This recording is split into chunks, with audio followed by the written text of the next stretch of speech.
नमस्कार प्यारे विद्यार्थियों, आप सभी का जेके आईटी मंत्रा यूट्यूब चैनल में एक बार फिर से स्वागत है। दोस्तों, यदि आप भी कर रहे हैं आईटी एनसीवीटी एग्जामिनेशन 2023 की तैयारी, तो उससे पहले ये मेरा वीडियो ज़रूर देखिए। इससे आपको कुछ नया एक्सपीरियंस मिलने वाला है। मेरे टाइम में यानी कि 2020 में मैं आईटीआई पास हूँ, तो मेरे टाइम में क्या हुआ था, कैसे एग्ज़ाम होते थे, ईडी, प्रैक्टिकल, थ्योरी, सीबीटी, सारे एग्ज़ाम की मैं डिटेल से अपना एक्सपीरियंस आपके साथ शेयर करने वाला हूँ। इस वीडियो को लास्ट तक ज़रूर देखिए। आप सभी के एग्ज़ाम के लिए ये बहुत ही महत्वपूर्ण भूमिका अदा करने वाला है। मैंने कैसे आईटीआई में टॉप किया यानी कि अच्छे मार्क्स बनाई, और किस प्रकार से हमारे एग्ज़ाम होते थे, वो मैं दोनों आपको इस वीडियो में बताऊंगा। पहले तो मैं आपको अपनी मार्कशीट भी दिखाऊंगा, जिससे आपको विश्वास हो जाए मेरे अच्छे मार्क्स बने थे। और मुझे अपनी आईटीआई कॉलेज में इलेक्ट्रिशियन में फर्स्ट रैंक का जो अवार्ड मिला था, उस पर मैं अलग से एक वीडियो बनाऊंगा वो अवार्ड के साथ, तो आप उसे भी ज़रूर देखिए। उसके लिए आपको वीडियो को लाइक और चैनल को सब्सक्राइब करके ज्वाइन करना है।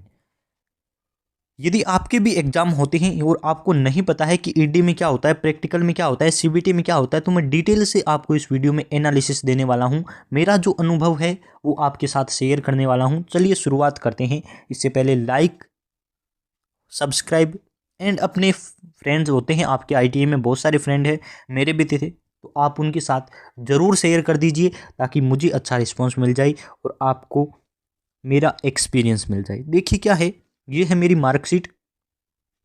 मार्कशीट में देखिए क्या दे रखा है।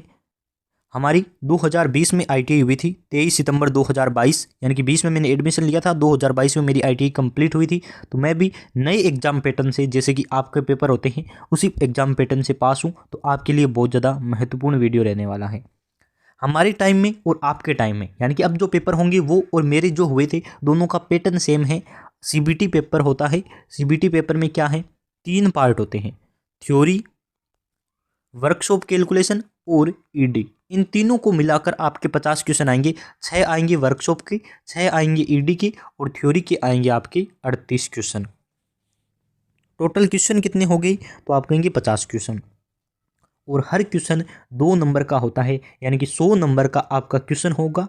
100 नंबर का जो पेपर होगा उसको नाम देंगे ये थ्योरी। तो चलिए मैं आपको थ्योरी ही बता देता हूँ।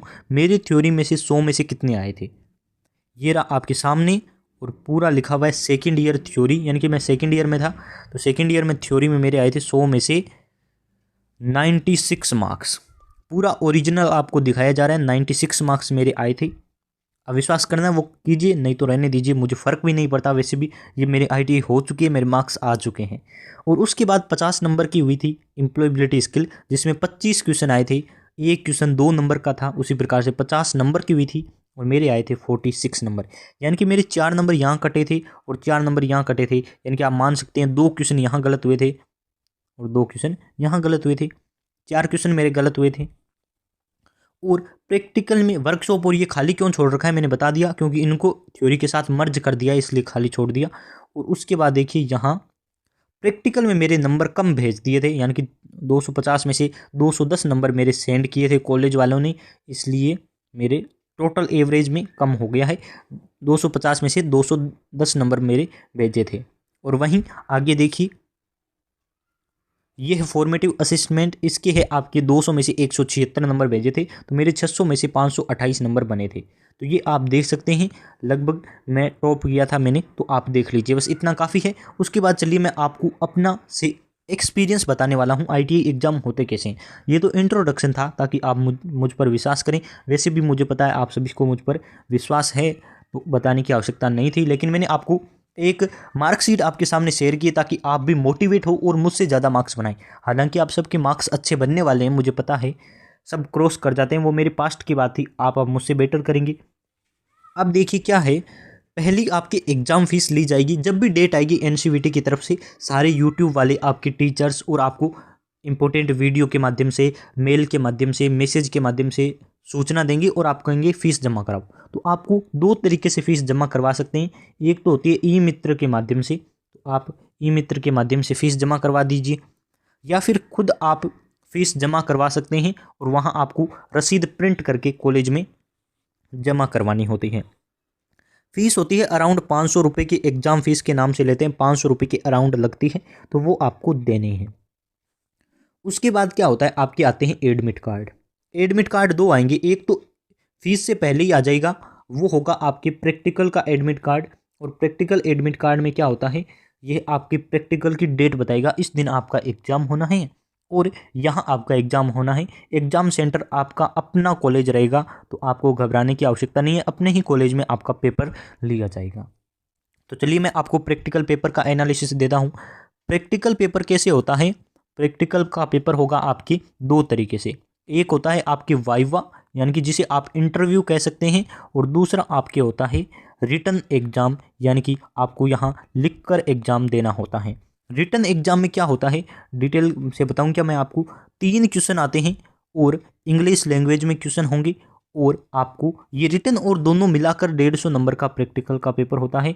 लेकिन इस बार क्या किया है, मेरे देख लीजिए यहाँ दे रखा है प्रैक्टिकल का 250 नंबर का पेपर, तो 250 नंबर का पेपर होगा, पहले 150 का होता था, तो ये आपके 250 नंबर का पेपर होना है, यानी कि 250 नंबर का आपके पेपर होगा। तो यहाँ मैं थोड़ा इरेज करके फिर से लिख दूं, 250 नंबर का आपके दोनों मिलाकर पेपर होंगे। 3 क्वेश्चन होंगे, आपको जितना आता है प्रैक्टिकल में उतना लिखिए, और नहीं आता है तो डायग्राम बना दीजिए, आपकी कॉपियां कम ही चेक होती है, ये मेरा एक्सपीरियंस है। यानी कि प्रैक्टिकल की कॉपियां कम ही चेक होती हैं, किसी किसी कॉलेज में हो जाती हैं, किसी किसी में नहीं होती, लेकिन आपको जितना आता है उतना लिखना होता है।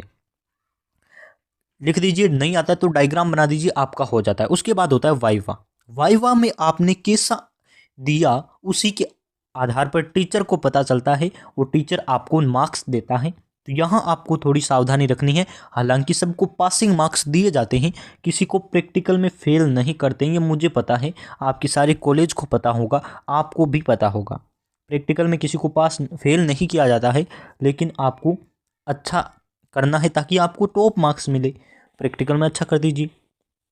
तो प्रैक्टिकल में क्या होगा, आपसे क्वेश्चन पूछे जाएंगे, जो आएगा, टीचर बाहर से आते हैं, मान लीजिए आपके कॉलेज वाले टीचर और किसी कॉलेज में जाते हैं, और किसी कॉलेज वाले आपसे आकर इंटरव्यू टाइप आपसे क्वेश्चन पूछे जाते हैं, तो आपसे थ्योरी से संबंधित ही क्वेश्चन पूछे जाएंगे। कई बार होता है, इसे कह देते हैं, पेज और कॉपी देते हैं और कहते हैं चलिए इसमें आप सिंबल बना दीजिए, सर्किट डायग्राम, जैसे कि जिनर वाइंडिंग, यानी कि जिन्ने की वाइंडिंग कहते हैं ना, इलेक्ट्रिशियन की बात कर रहा हूँ मैं, जिन्ने की वायरिंग यानी कि सीढ़ियों की वायरिंग का आपसे पूछा जा सकता है।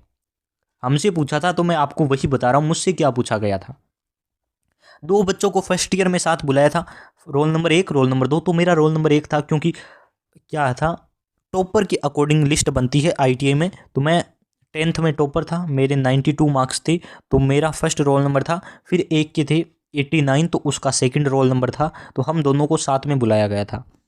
तो हमसे क्वेश्चन पूछे गए थे जिनर, उससे पूछा गया था जिनर वायरिंग का डायग्राम, और मुझसे ट्रांसफार्मर का क्वेश्चन पूछा गया था, ब्रीदर का कार्य क्या होता है, बुखोज रिले कहाँ लगती है, बुखोज रिले का काम होता है। ट्रांसफार्मर से ज़्यादा क्वेश्चन पूछे गए थे। एक पूछा गया था पॉलीफेज सिस्टम में भारत में कौन सी सप्लाई है, तो भारत में 3 फेज है और भारत में नहीं है, पॉलीफेज के नाम पर भारत में 3 फेज है। तो ये हमसे क्वेश्चन पूछे गए थे।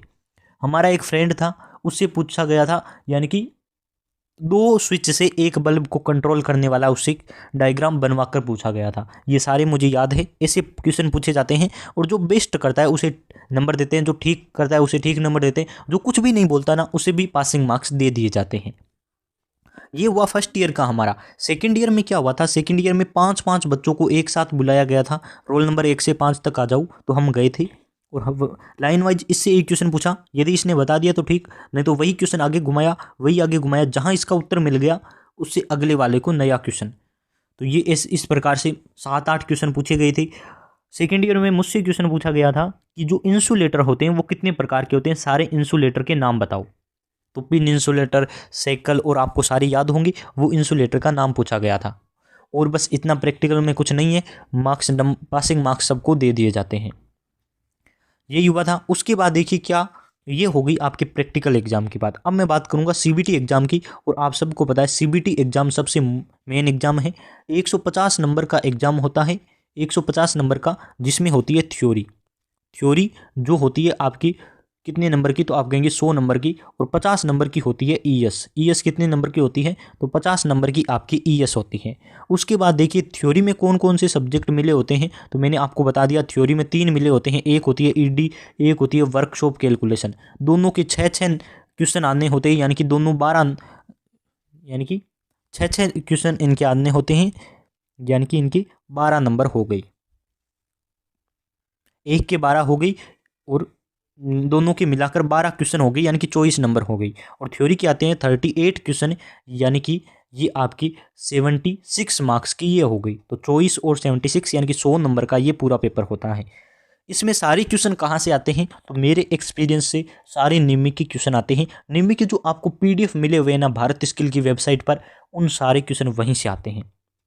एक और मैं आपका कन्फ्यूजन दूर कर देता हूँ, निम्मी की जो क्वेश्चन बैंक है उनमें गलत आंसर दे रखे हैं। जैसे कोई क्वेश्चन है, मान लेते हैं, मैं तुक्के से मान रहा हूँ, अभी एग्जैक्ट क्वेश्चन नहीं पता है मुझे, लेकिन मान लीजिए कोई क्वेश्चन है जिसका आंसर बुक में दे रखा है ऑप्शन नंबर डी, और सब ने टीचर्स ने यही करवा रखा है ऑप्शन नंबर डी सही है, लेकिन निमी वाली असाइनमेंट में उसमें ए नंबर सही मान रखा है। तो आपको एग्जाम में भी ए नंबर ही करना है, जो उसमें दे रखा है वही करना है। आईटीआई में आपको बेस्ट स्कोर बनाने हैं, तो उसमें जो दे रखा है उसी को सही कर दीजिए, आपके मार्क्स अच्छे बन जाएंगे। बस निमी क्वेश्चन बैंक को पढ़िए। तो ये हो गई आपके थ्योरी मार्क्स की। उसके कुछ दिनों बाद रिजल्ट आता है, और आपको यदि आप टॉप करते हैं अपनी कॉलेज में अपने स्टूडेंट में से, तो फर्स्ट और सेकंड को अवार्ड मिलते हैं, फर्स्ट रैंक वाला और सेकंड रैंक वाला। तो मुझे फर्स्ट वाला मिला हुआ है 2022 में, मैंने अभी अगस्त में पास की है, तो मुझे इलेक्ट्रिशियन में फर्स्ट रैंक का मिला हुआ है, जिस पर लिखा हुआ है विद्युत कार्य फर्स्ट रैंक, इस प्रकार से। वो मैंने पूरा पढ़ा नहीं है, विश्वकर्मा जी की फ़ोटो लगी हुई है, और ये मिलता है आपको। तो बहुत बहुत धन्यवाद आप सभी को मुझे यहाँ तक सुनने के लिए, मेरा एक्सपीरियंस जानने के लिए, और आप सभी को बेस्ट ऑफ लक अपने आईटीआई एग्जाम के लिए। आज ही मुझे जुड़ जाइए मुझसे, मैं आपको रेगुलर इंपॉर्टेंट वीडियोज प्रोवाइड करवाता रहूँगा। ये मेरा एक्सपीरियंस था, और आपका क्या एक्सपीरियंस है आप कमेंट ज़रूर कर दीजिए। बहुत बहुत धन्यवाद आप सभी का।